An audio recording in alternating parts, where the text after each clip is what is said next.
बिस्मिल्लाहिर्रहमानिर्रहीम, अस्सलाम वालेकुम नाज़रीन। मैं हूं बाबर हयात और आप देख रहे हैं 24/7 उर्दू न्यूज़ पर बाबर हयात शो।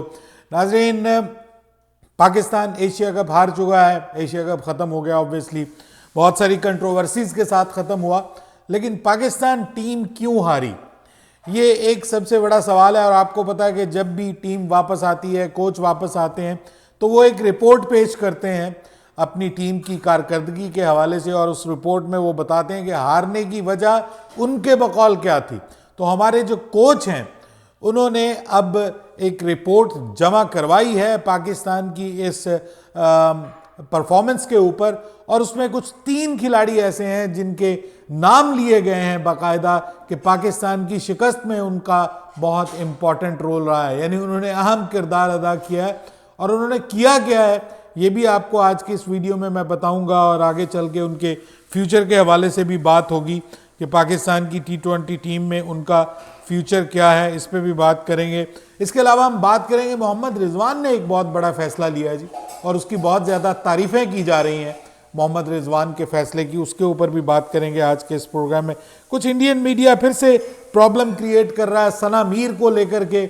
अब इंडियन मीडिया ने एक इशू खड़ा किया हुआ है, वो क्या है, उनसे कोई बात हुई है, उन्होंने कोई बात की है तो उस पर आसमान सर पे उठाया हुआ है इंडियन मीडिया ने, उसके ऊपर भी बात करेंगे। और वेस्ट इंडीज़ के खिलाफ मैच में भारत की तरफ से 1 नहीं 2 नहीं 3 सेंचुरियां, और उसके अलावा बात करेंगे कि दुनिया की सेकंड बेस्ट टीम नहीं बल्कि एशिया की सेकंड बेस्ट टीम जो है वो अब बांग्लादेश से भी हार गई, और आज फिर खैर उनका मैच है, लेकिन उनके कप्तान नाराज हैं। वो किस लिए नाराज हैं, राशिद खान, कि भी मैंने तो नहीं कहा था कि मुझे सेकंड बेस्ट टीम कहो, इस पे वो नाराज हुए हैं।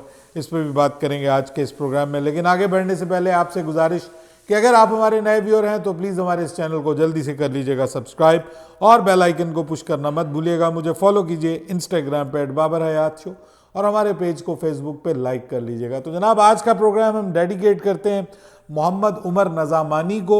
और ये छोटे बच्चे हैं लेकिन ये तंग बहुत कर रहे हैं मुझे, और बार बार मुझे कॉल्स करते हैं, और ये भी नहीं सोचते कि भाई पाकिस्तान में अगर दिन का 1 बजा है तो रात में USA में रात के 1 बजे हुए हैं, हमारे यहाँ कैलिफोर्निया में। तो भाई आप लोगों से गुजारिश ये है कि आप जो है ना तंग ना किया करें प्लीज़। मैं आपको डेडिकेट भी करूंगा आपकी वीडियो को, और साथ में आपका नाम भी ले लिया करूंगा अगर आप खुश होते हैं इस चीज़ पे। लेकिन आप बस एक बार मैसेज कर दिया कीजिए, मैं आपका मैसेज पढ़ लेता हूं। कुछ लोग फिर तंग करते हैं कि जी हमें आप अपना मोबाइल फ़ोन नंबर दें, हमें अपना व्हाट्सएप नंबर दें। जब मैंने आपको इंस्टाग्राम दे दिया तो इट वर्क्स लाइक फ़ोन। अब अगर मैं आपको फ़ोन दे दूंगा तो मैं यहाँ काम भी करता हूँ, बहुत सारे मसले मसाइल हैं, फैमिली के साथ भी होता हूँ, तो फिर लोग तंग बहुत करते हैं। तो भाई आप थोड़ा अगले बंदे की प्राइवेसी का ख्याल किया कीजिए।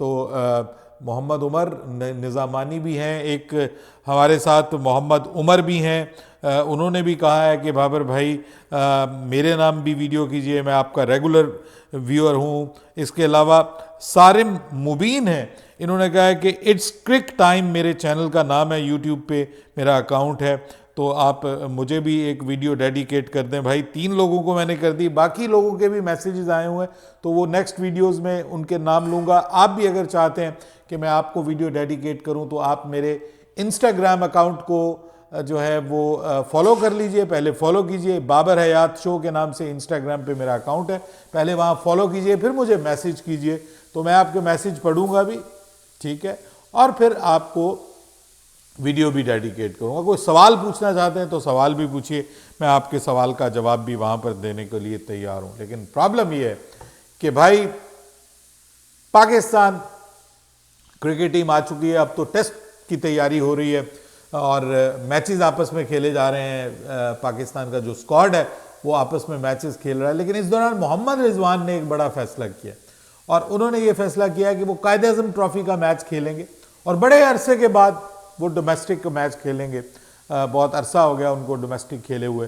तो जो फ़खर ज़मान है उन्होंने ये बताया है कि मोहम्मद रिजवान ने फैसला किया है कि वो 6 अक्टूबर को स्टार्ट होने वाला जो कायद-ए-आज़म ट्रॉफी का पिशावर में जो मैच होने जा रहा है उसमें वो पेशावर रीजन की नुमाइंदगी करेंगे, वो मैच खेलेंगे और उनकी बड़ी तारीफ़ की जा रही है कि उन्होंने बहुत अच्छा फैसला किया है। ज़ाहिरी बात है, अच्छा फैसला है, आपको डोमेस्टिक क्रिकेट को रिस्पेक्ट देनी पड़ेगी। अगर आप डोमेस्टिक क्रिकेट खेलेंगे तो जो यंगस्टर्स हैं उनको इसका फ़ायदा होगा। आपके साथ कोई यंगस्टर भी आएगा तो उसको आप कोई गुर की बात बताने के काबिल होंगे। वैसे गुर की बातें तो आपको खुद भी सीखनी चाहिए, लेकिन फिर भी ये एक अच्छी चीज़ है कि आपको जो है वो डोमेस्टिक क्रिकेट को रिस्पेक्ट देनी चाहिए। अभी बाबर आजम के बारे में भी ये था कि उनको भी कोई डोमेस्टिक मैच खेल लेना चाहिए, क्योंकि अभी आपको पता है पाकिस्तान का पहला टेस्ट मैच जो है वो 12 को है और 6 को ये है, तो 6, 7, 8, 9 को फिर ख़त्म हो जाएगा ये जो मैच है। और ये जो मेरे ख्याल में इसका पूरे का पूरा वो होता है एक जिसको आप कहते हैं कि एक सेक्शन होता है कि सारी जगहों पे एक ही दिन में मैच स्टार्ट हो रहे होते हैं। तो बाबर के पास भी मौका है कि वो भी एक डोमेस्टिक मैच खेल ले, क्योंकि जो मैच से प्रैक्टिस मिलती है ना आपको और कंडीशंस का आपको अंदाज़ा होता है, वो आपको वैसे प्रैक्टिस से अंदाज़ा नहीं होता। और आपकी प्रैक्टिस को लेकर के भी बातें की जा रही हैं, खुद आपके कज़न जो हैं वो बात कर रहे हैं आपकी प्रैक्टिस को लेकर के कि आप शायद दुरुस्त प्रैक्टिस नहीं कर रहे। तो बाबर आजम के लिए भी ये एक अच्छा मौका है। वैसे तो कम से कम बल्लेबाज जो हैं, बॉलर भले ना खेले क्योंकि बॉलर्स के फिर इंजर्ड होने का ख़तरा हो जाता है, लेकिन कम से कम आपके जो बल्लेबाज हैं मैं समझता हूं कि उनको ये मौका ज़रूर इसका फ़ायदा उठाना चाहिए। और बीच में जब वक्फा आए उस दौरान भी अगर कोई मैच आए तो वो उनको खेल लेना चाहिए और बाद में भी खेलना चाहिए, क्योंकि इस बार तो उनकी जो है वो BBL वगैरह, BPL और दूसरे जो टूर्नामेंट्स हैं, लीग्स हैं, उनके ऊपर पाबंदी लगा दी गई है। तो उम्मीद जाहिर की जा रही है कि इस बार ये सारे बड़े स्टार्स हमें डोमेस्टिक खेलते हुए नजर आएंगे। ये अलग बात कि क्रिकेट ऑस्ट्रेलिया पाकिस्तान के साथ राब्ते में है। उन्होंने कहा कि हम पूरी कोशिश कर रहे हैं कि ये जो स्टार्स हैं जो BBL का हिस्सा बन रहे हैं, बाबर आजम, मोहम्मद रिजवान, शाहीन शाह अफरीदी, तो वो कहते हैं कि हम पूरी कोशिश कर रहे हैं, पाकिस्तान क्रिकेट बोर्ड से रिक्वेस्ट कर रहे हैं कि वो इनको जो है वो NOC जारी कर दें ताकि हमारी लीग जो है ना वो ख़राब ना हो। बहरहाल पाकिस्तान की टीम आ गई है जी वापस, और टीम की रिपोर्ट भी आ गई है। रिपोर्ट कुछ गैर मुसद्दका ज़राए जो हैं वो ये बता रहे हैं कि रिपोर्ट आ गई है, और रिपोर्ट जो है वो कोच माइक हैसन ने दी है। और उनका ये मानना है कि कम से कम 3 प्लेयर्स ऐसे हैं कि जिन्होंने मेरी बात नहीं सुनी, और जो हमने प्लान बनाया टीम के अंदर, मीटिंग्स के अंदर कि किस जगह पे किस तरह की परफॉर्मेंस हमें देनी है, उस प्लान के ऊपर बिल्कुल अमल नहीं किया।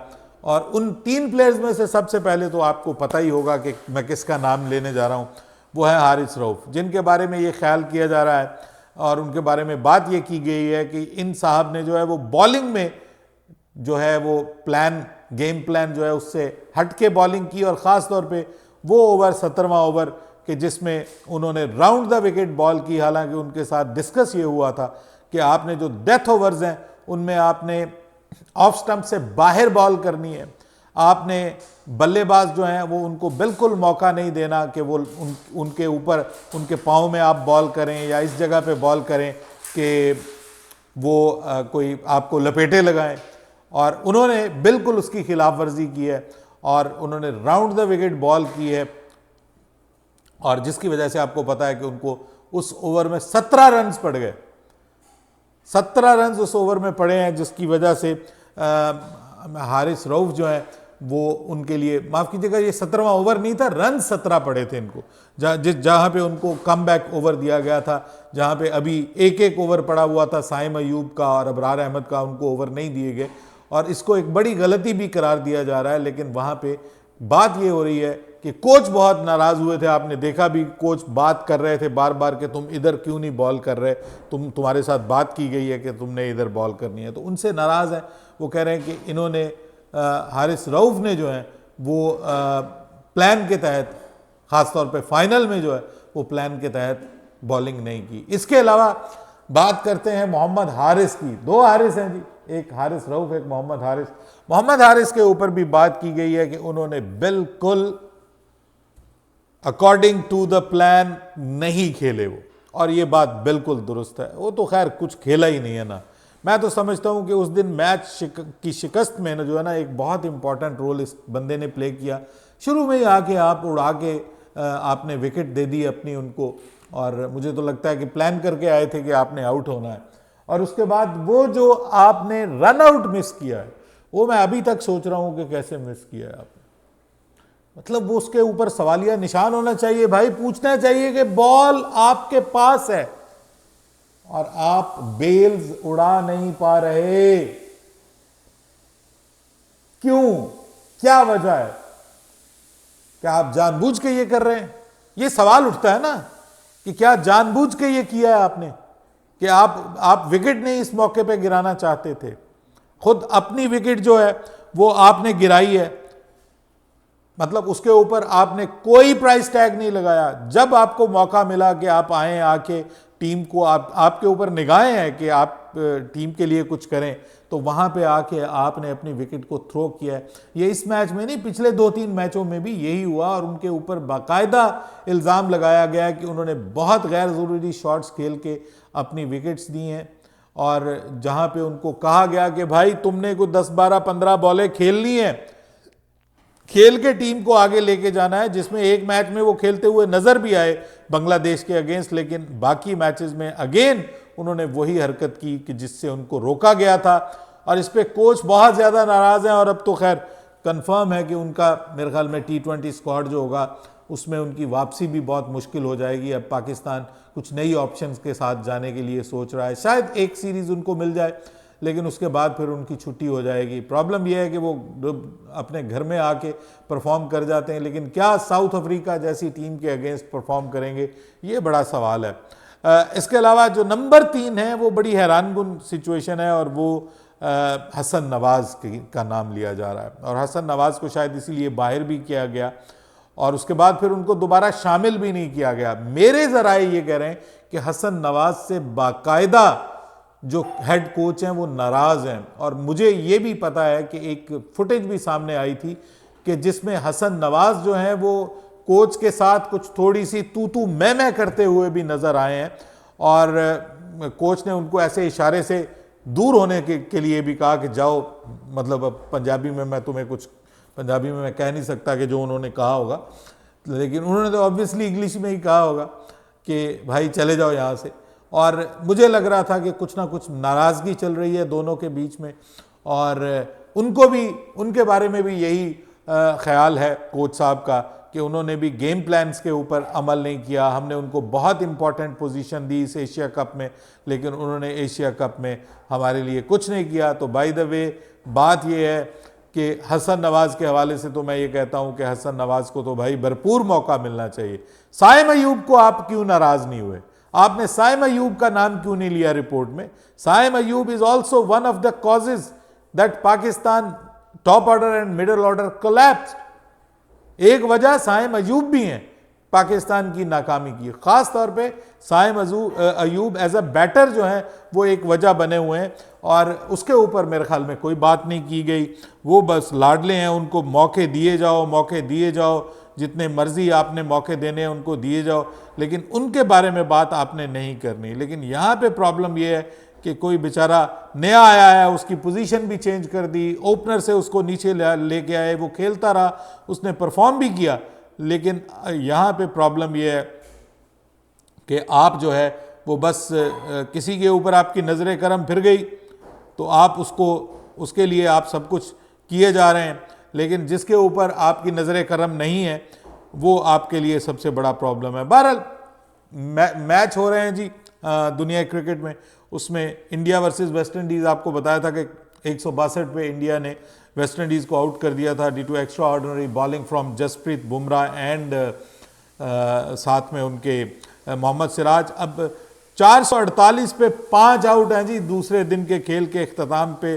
खूब धुलाई की है, KL राहुल की सेंचुरी, 100 रन्स, ध्रुव जुरेल 125 रन्स बनाए हैं उन्होंने, रविंद्र जडेजा 104 पे नॉट आउट हैं, और इसके अलावा जो है वो ज़बरदस्त किस्म की 3-3 सेंचुरियाँ जो हैं वो देखने को मिली हैं एक मैच के अंदर, और इसके अलावा 50 जो है वो शुभमन गिल भी किया है उन्होंने। तो एक ज़बरदस्त किस्म की लीड हासिल कर ली है। इंडिया ने वेस्ट इंडीज़ के ऊपर 286 रन की लीड ऑलमोस्ट हासिल कर ली है और इस मैच में अब इंडिया की पोजीशन जो है वो खासी मुस्तहकम है। जबकि दूसरी जानिब आपको पता है गुज़िश्ता रोज़ बांग्लादेश ने जो है वो अफ़गानिस्तान को शिकस्त दे दी और बड़ा ज़बरदस्त मैच हुआ, लेकिन आखिर में आके जो है वो बांग्लादेश की बल्लेबाजी ज़बरदस्त रही और 151 रन जो हैं वो चेज़ कर लिए अफ़गानिस्तान के ख़िलाफ़। आज भी मैच हो रहा है, आज अफ़गानिस्तान 147 बनाए हैं और इस वक्त तक 66 पे 3 खिलाड़ी आउट हैं बांग्लादेश के। अफ़गानिस्तान की टीम भी इस वक्त बिल्कुल आउट ऑफ फॉर्म है, कंप्लीटली पूरी team he out of form है। बल्लेबाज भी आउट ऑफ फॉर्म, बॉलर्स भी आउट ऑफ फॉर्म, कप्तान भी आउट ऑफ फॉर्म। ऊपर से वो कह रहे हैं कि भाई मैंने कब कहा था कि मैं दुनिया की एशिया की सेकंड बेस्ट टीम है। ये तो हमने परफॉर्मेंस अच्छी दी थी तो लोग कहना शुरू हो गए, हमने तो बिल्कुल नहीं कहा। अब लोग इस पे हमारा मजाक उड़ाते हैं, हम बुरा परफॉर्म कर रहे हैं तो लोग मजाक उड़ाते हैं, जी ये देखो जी ये एशिया की सेकंड बेस्ट टीम अफगानिस्तान से बांग्लादेश से हार गई, पाकिस्तान से हार गई, एशिया कप से बाहर हो गई। तो वो कहते हैं कि हमने तो नहीं कहा था कि एशिया की सेकंड बेस्ट टीम है। और टीम के ऊपर बुरा वक्त भी आता है, तो अब हमारी टीम के ऊपर बुरा वक्त है तो लोग मजाक उड़ाते हैं, तो इस पे भी वो नाराज़ है। दूसरी जानिब सना मीर ने कह दिया कि जी वो नतालिया परवेज़ एक पाकिस्तान की वेमेन करेक्टर है, उन्होंने कहा इनका ताल्लुक आज़ाद कश्मीर से है।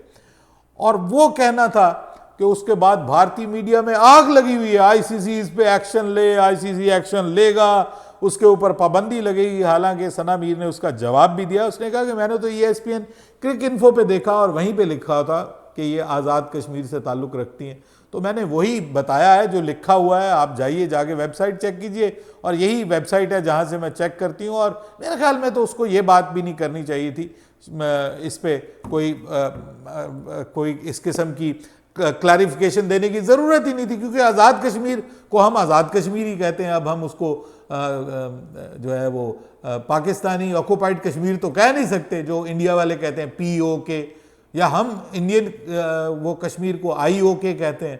तो अब ये तो नहीं हो सकता कि जो अब या तो आप भी मान जाएं कि वो IOK है तो हम भी मान जाएंगे कि ये POK है, ना आप मानेंगे ना हम मानेंगे, तो हम तो उसको आज़ाद कश्मीर कहते हैं। उसका आईनी नाम जो है वो आज़ाद कश्मीर है। तो उस बीबी के पीछे इस वक्त पूरा इंडियन मीडिया जो है वो पड़ा हुआ है। ऊपर से आपको पता है कि आपके मोहसिन नकवी के पीछे भी पूरा इंडियन मीडिया पड़ा हुआ है और वो कह रहा है कि जी इसको इसके ओहदे से हटाएं, एशियन क्रिकेट काउंसिल के ओहदे से हटाने की कोशिश की जा रही है। नजम सेठी साहब ये कह रहे हैं कि ये मुमकिन है कि उनको उनके ओहदे से हटा दिया जाए, एशियन क्रिकेट काउंसिल के ओहदे से उनको हटा दिया जाए, क्योंकि इंडिया के सब गुलाम हैं। लेकिन देखते हैं आगे चल के क्या होता है। अपनी राय दीजिएगा कमेंट सेक्शन में।